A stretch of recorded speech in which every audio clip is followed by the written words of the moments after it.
হঠাৎ করে আকাশ মেঘলা হয়ে গেল। আমি যাইতেছিলাম ডিগ্রি শাখার দিকে, আকাশ মেঘলা দেখে আবার ব্যাক করি। আকাশের অবস্থা ভয়ঙ্কর দেখা যাচ্ছে।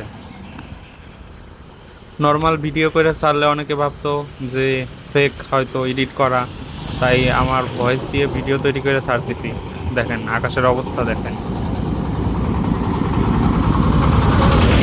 মুহূর্তের মধ্যেই আকাশ সম্পূর্ণ মেঘে ঢেকে গেছে, এখনই বৃষ্টি নামবে নামবে এমন একটা অবস্থা। 1 মিনিটের মধ্যে হয়তো বৃষ্টি নামেও যাইতে পারে, তাই জলদি বাসায় ফিরতেছি।